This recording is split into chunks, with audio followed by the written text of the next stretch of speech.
ஓம் சாந்தி. 9/6/2025.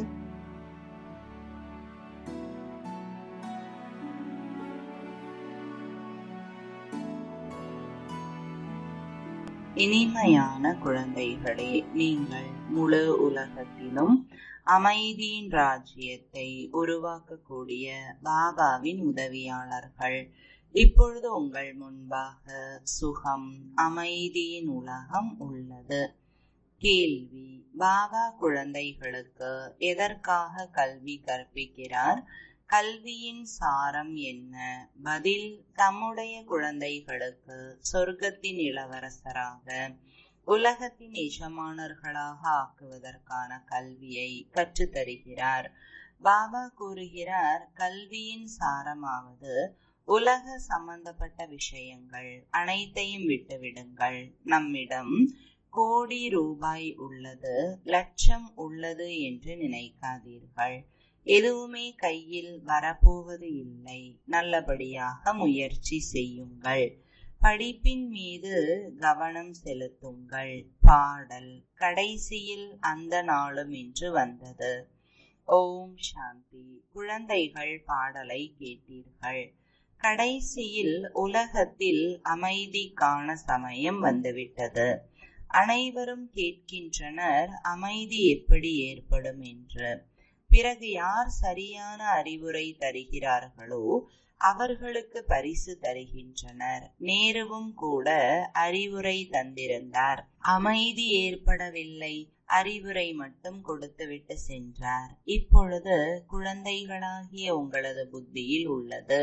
ஏதோ ஒரு சமயத்தில் உலகம் முழுவதிலும் சுகம், அமைதி, செல்வம் முதலியவை இருந்தன. அது இப்போது இல்லை. மீண்டும் அது வரப்போகிறது.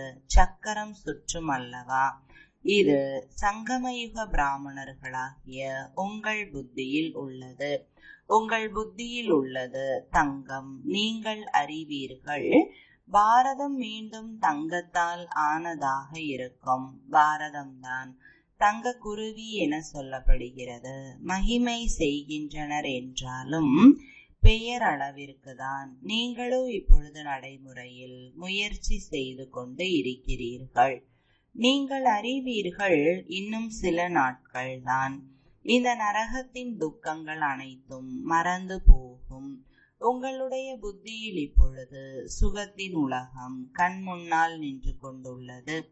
எப்படி முன்பு வெளிநாட்டில் இருந்து வந்தனர் என்றால் புரிந்து கொண்டிருந்தனர், போய் சேர்வதற்கு இன்னும் கொஞ்ச நாள்தான் உள்ளது என்று.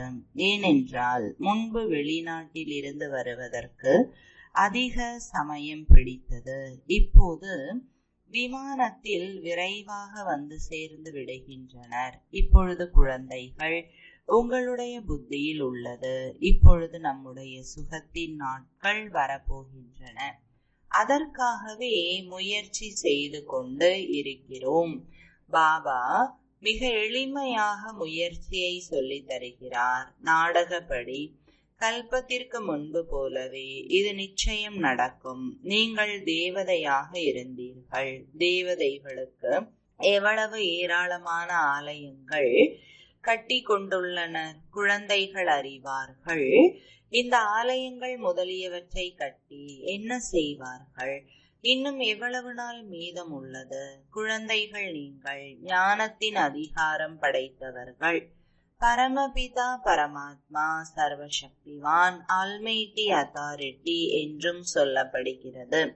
நீங்கள் ஞானத்தின் அதிகாரம் படைத்தவர்கள். அவர்கள் பக்தியின் அதிகாரம் படைத்தவர்கள். பாபா ஆல்மைட்டி அத்தாரிட்டி என சொல்லப்படுகிறது. குழந்தைகள், நீங்கள் வரிசைப்படியாக முயற்சியின் அடிப்படையில் அதுபோல ஆகி கொண்டிருக்கிறீர்கள். உங்களுக்கு சிருஷ்டியின் முதலிடை கடைசி பற்றிய ஞானம் உள்ளது. பாபாவிடமிருந்து ஆஸ்தி பெறுவதற்கான முயற்சியை செய்து கொண்டிருக்கிறோம் என்பது உங்களுக்கு தெரியும். யார் பக்தியின் அதிகாரம் நிறைந்தவர்களாக இருக்கிறார்களோ அவர்கள் அனைவருக்கும் பக்தியை தான் சொல்கின்றனர். நீங்கள் ஞானத்தின் அதிகாரம் நிறைந்தவர் என்றால் ஞானத்தை சொல்கிறீர்கள். சத்யுகத்தில் பக்தி இருப்பதில்லை. பூஜாரி ஒருவர் கூட இருக்க மாட்டார்கள். அனைவரும் அங்கே பூஜைக்குரியவர்களாகவே இருப்பார்கள்.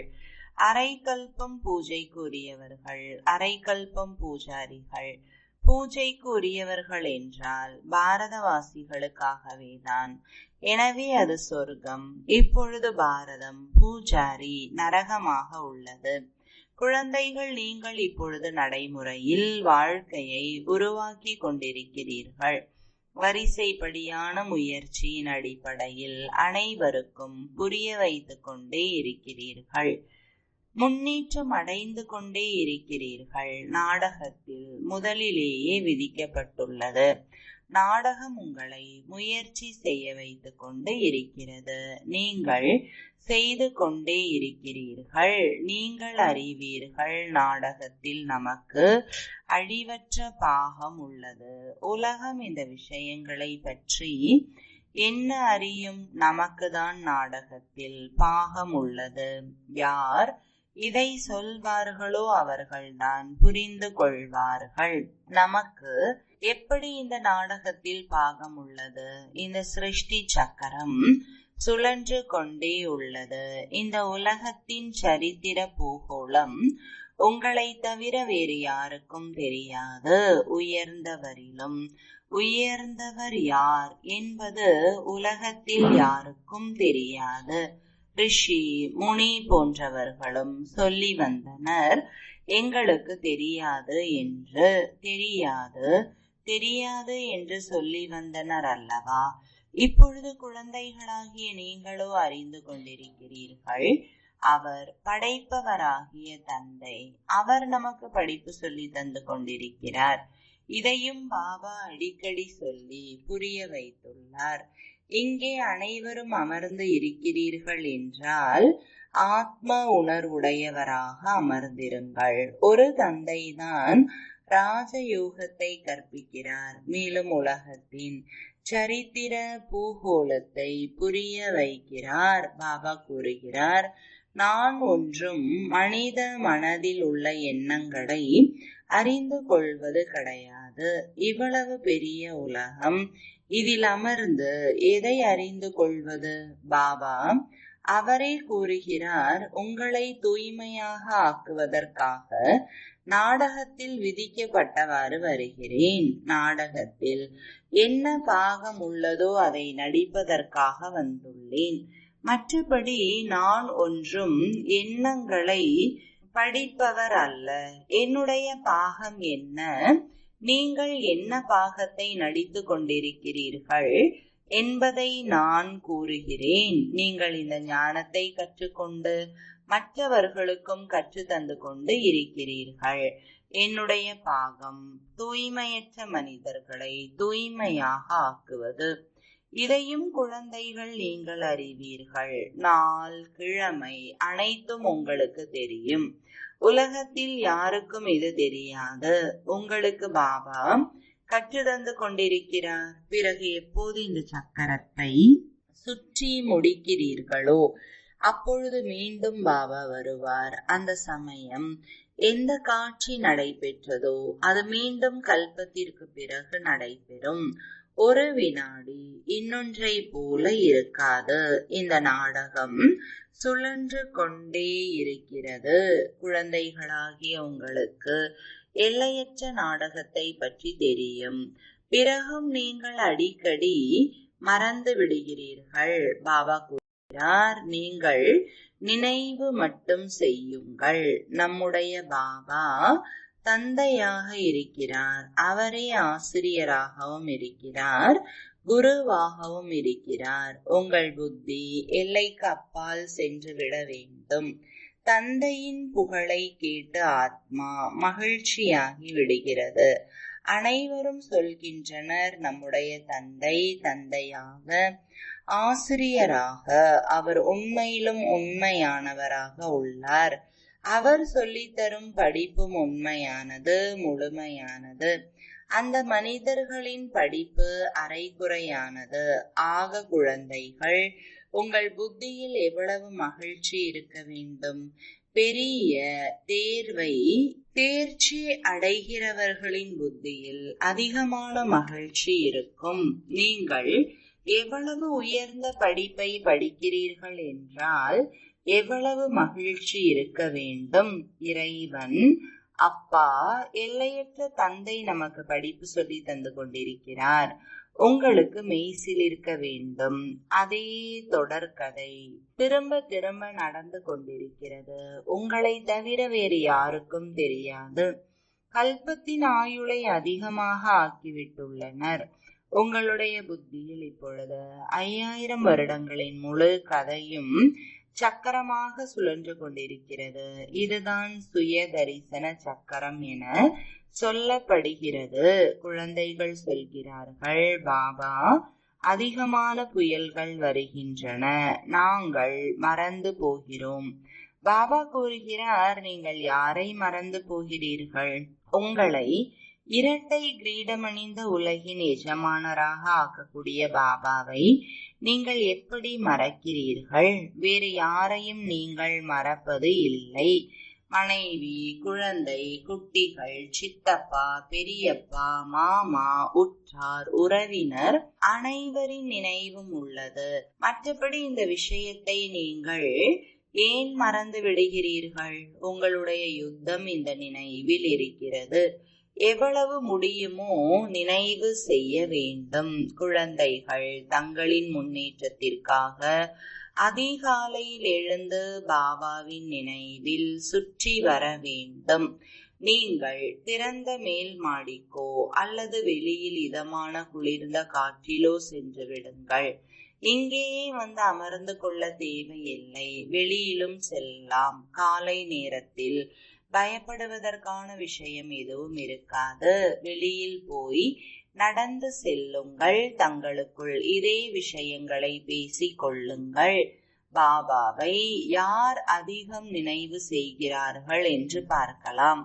பிறகு சொல்ல வேண்டும், எவ்வளவு நேரம் நான் நினைவு செய்தேன் என்று.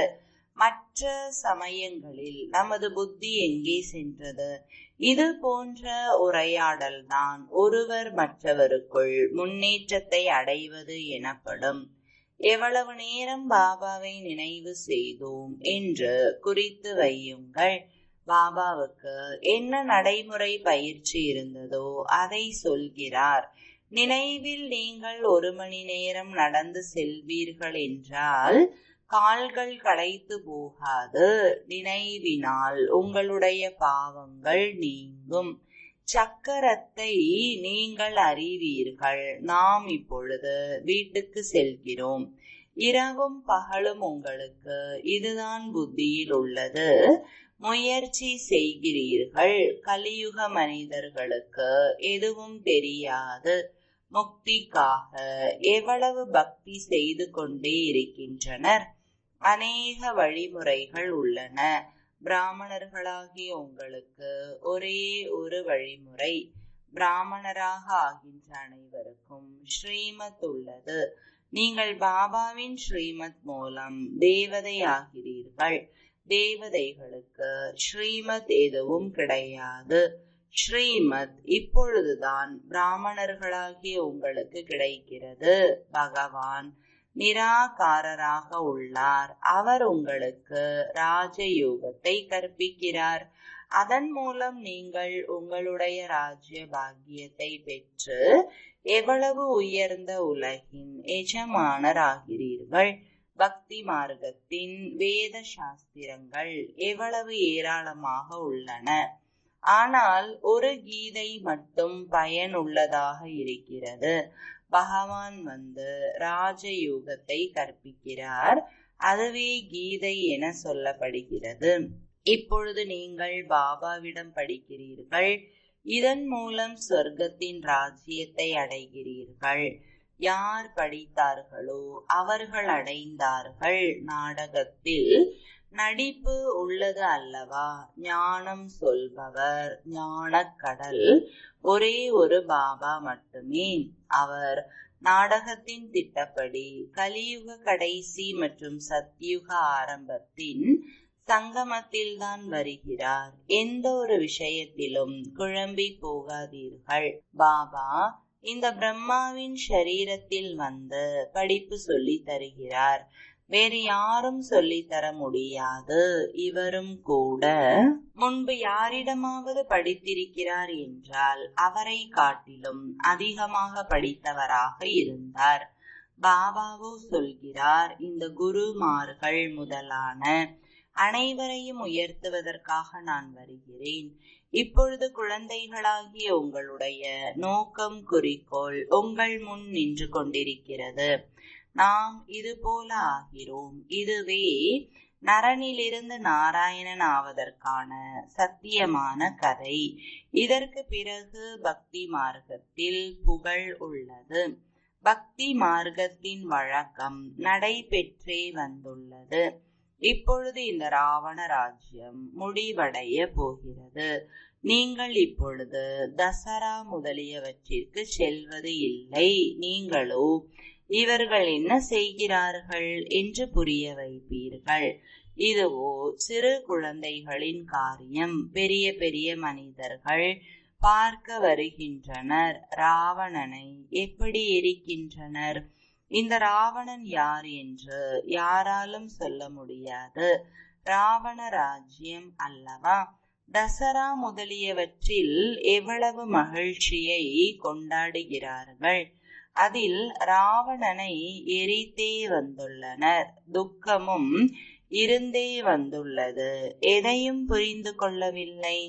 இப்பொழுது நீங்கள் புரிந்து கொண்டிருக்கிறீர்கள். நாம் எவ்வளவு புத்தியற்றவர்களாக இருந்தோம். ராவணன் புத்தியற்றவர்களாக ஆக்கிவிட்டான். இப்பொழுது நீங்கள் சொல்கிறீர்கள், பாபா நாங்கள் அவசியம் லக்ஷ்மி நாராயணராக ஆவோம். நாங்கள் ஒன்றும் குறைவான முயற்சியை செய்ய மாட்டோம். இது ஒரே பாடசாலை. படிப்பு மிகவும் சுலபமானது. வயது முதிர்ந்த தாய்மார்கள் வேறு எதையும் நினைவு செய்ய இயலவில்லை என்றாலும் பாபாவை மட்டும் நினைவு செய்ய வேண்டும். வாயினால் ராம் என்று கூறுகிறார்கள் அல்லவா? பாபா இதை மிகவும் சகஜமாக்கி கூறுகிறார். நீங்கள் ஆத்மா பரமாத்மாவாகிய தந்தையை நினைவு செய்வீர்கள் என்றால் உங்கள் துன்பங்கள் நீங்கிவிடும். எங்கே சென்று விடுவீர்கள்? சாந்தி தாமம், சுகதாமத்திற்கு. மற்ற அனைத்தையும் மறந்து விடுங்கள். என்னென்ன கேட்டு இருப்பீர்களோ, படித்து இருப்பீர்களோ, அவை அனைத்தையும் மறந்து தன்னை ஆத்மா என உணர்ந்து பாபாவை நினைவு செய்வீர்கள் என்றால் பாபாவிடமிருந்து நிச்சயம் ஆஸ்தி கிடைக்கும். பாபாவின் நினைவின் மூலம்தான் பாவங்கள் நீங்கும். எவ்வளவு சுலபம்! சொல்லவும் செய்கிறார்கள், புருவ மத்தியில் நட்சத்திரம் ஜொலிக்கிறது என்று. ஆக நிச்சயமாக அவ்வளவு சிறிய ஆத்மாவாக இருக்கும் அல்லவா? ஆத்மாவை பார்ப்பதற்கு மருத்துவர்கள் அதிகமாக முயற்சி செய்கிறார்கள். ஆனால் அது மிகவும் சூட்சுமமானது. அறிவியல் சோதனை முதலியவற்றால் யாராலும் பார்க்க இயலாது. பாபாவும் இது போலவே ஒரு புள்ளியாக உள்ளார். பாபா கூறுகிறார், எப்படி நீங்கள் சாதாரணமாக இருக்கிறீர்களோ அதுபோல நானும் கூட சாதாரணமாகி உங்களுக்கு படிப்பை சொல்லி தருகிறேன். இவர்களுக்கு இறைவன் படிப்பு சொல்லி தருகிறார் என்று யாருக்கு என்ன தெரியும்? கிருஷ்ணர் படிப்பு சொல்லி தருவார் என்றால் அமெரிக்கா, ஜப்பான் முதலிய அனைத்து தரப்பிலிருந்தும் வந்து விடுவார்கள். அவரிடம் அவ்வளவு கவர்ச்சி உள்ளது. அனைவருக்குமே கிருஷ்ணரிடம் அன்பு உள்ளது. இப்பொழுது குழந்தைகள் நீங்கள் அறிவீர்கள், நாம் தான் அதுபோல ஆகிக் கொண்டிருக்கிறோம். கிருஷ்ணர் இளவரசர். கிருஷ்ணரை மடியில் எடுத்துக்கொள்ள விரும்புகிறார் என்றால் புருஷார்த்தம் செய்ய வேண்டும். பெரிய விஷயம் ஒன்றும் இல்லை. பாபா தம்முடைய குழந்தைகளை சொர்க்கத்தின் இளவரசராக, உலகத்தின் எஜமானர்களாக ஆக்குவதற்காக படிப்பை சொல்லி தருகிறார். பாபா கூறுகிறார், குழந்தைகளே, படிப்பின் சாராம்சம் உலகத்தின் அனைத்து விஷயங்களையும் விட்டுவிடுங்கள். நம்மிடம் கோடி உள்ளது, லட்சம் உள்ளது என்றெல்லாம் ஒரு பொழுதும் நினைக்காதீர்கள். எதுவும் கையில் வர போவது இல்லை. அதனால் நல்லபடியாக முயற்சி செய்யுங்கள். பாபாவிடம் வருகின்றனர் என்றால் பாபா புகார் செய்கிறார். 8 மாதமாக வகுப்பிற்கு வருகிறீர்கள். யாரிடமிருந்து ராஜ்ய பதவி கிடைக்கிறதோ அவருடன் இதுவரையிலும் சந்தித்ததே இல்லை சொல்கின்றனர். பாபா, இன்ன வேலை இருந்தது. நீங்கள் இறந்து விட்டால் பிறகு இங்கே எப்படி வருவீர்கள்? இந்த சாக்கு போக்கு செல்லுபடியாகாது. பாபா ராஜயோகத்தை கற்பித்துக் கொண்டிருக்கிறார். நீங்கள் கற்றுக்கொள்வது இல்லை. யார் அதிக பக்தி செய்து உள்ளனரோ அவர்களுக்கு 7 நாள் என்ன, ஒரு வினாடியில் கூட அம்பு தைக்க முடியும். ஒரு வினாடியில் உலகத்தின் எஜமானர் ஆக முடியும். இவர் அவரே அனுபவசாலியாக அமர்ந்துள்ளார். விநாச காட்சியை பார்த்தார், சதுர்புஜ ரூபத்தை பார்த்தார், அவ்வளவுதான் புரிந்து கொண்டார். ஓஹோ, நாம் உலகின் எஜமானராக போகிறோம். காட்சி கிடைத்தது, ஊக்கம் வந்தது, உடனே அனைத்தையும் விட்டுவிட்டார். இங்கே குழந்தைகளாகிய உங்களுக்கு தெரியும், பாபா வந்துள்ளார் உலகின் ராஜ்ய பதவியை தருவதற்காக. பாபா கேட்கிறார், எப்பொழுது நம்பிக்கை ஏற்பட்டது? அப்போது கூறுகிறார்கள், பாபா 8 மாதம் ஆகின்றது. பாபா புரிய வைத்துள்ளார். முக்கியமான விஷயம் நினைவு மற்றும் ஞானம். மற்றபடி காட்சி பார்ப்பது ஒன்றுக்கும் ஆகாது. தந்தையை அறிந்து கொண்டு விட்டால் பிறகு படிக்க துவங்குவார்கள். அப்போது நீங்களும் இது போல ஆகிவிடுவீர்கள். கருத்துகள் கிடைக்கின்றன. அவற்றை யாருக்கு வேண்டுமானாலும் நீங்கள் புரிய வைக்க முடியும். மிக இனிமையாக புரிய வையுங்கள். பதீத பாவனராகிய சிவபாபா கூறுகிறார், என்னை நினைவு செய்வீர்கள் என்றால் தூய்மையாகி தூய்மையான உலகத்தின் எஜமானர் ஆகிவிடுவீர்கள். யுக்தியோடு புரிய வைக்க வேண்டும். நீங்கள் விரும்புகிறீர்கள் அல்லவா?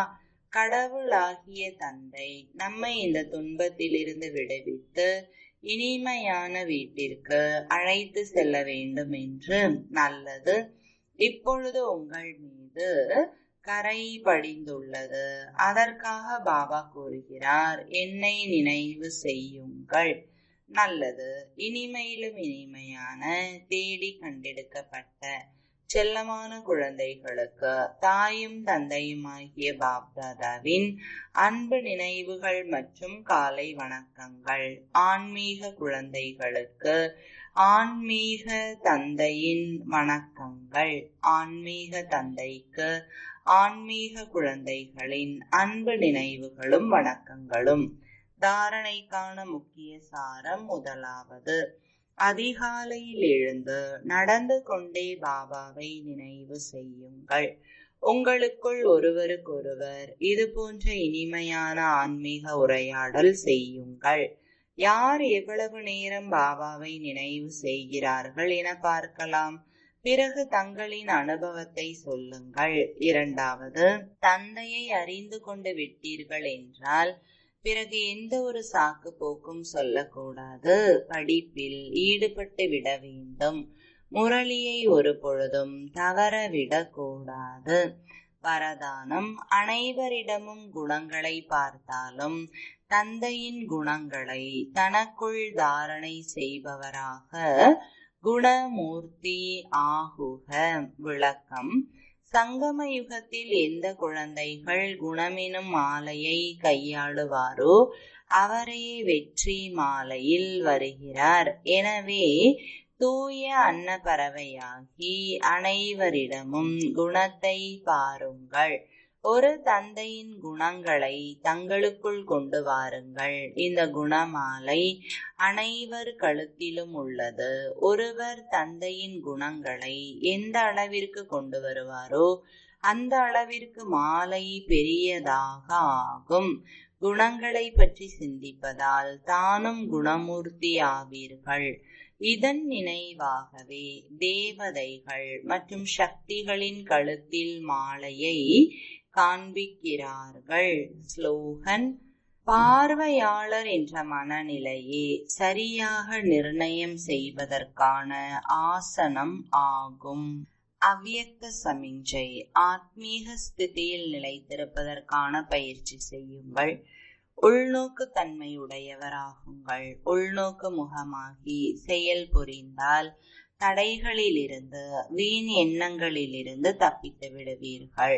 நேரமும் மீதமாகும். உள்நோக்கு முகமாகி இருப்பதால் நினைவுகள் சக்திசாலியாகின்றது. மேலும் ஆத்மா எனும் கண் சக்திசாலியாகிவிடும். இதனால் வர இருக்கின்ற தடைகளும் தானாகவே இன்று சோதனை வரும் என்று தெரியவிடும். எந்த அளவு முன்னதாக தென்படுமோ புத்திசாலியாவதால் வெற்றி அடைவீர்கள். ஓம் சாந்தி.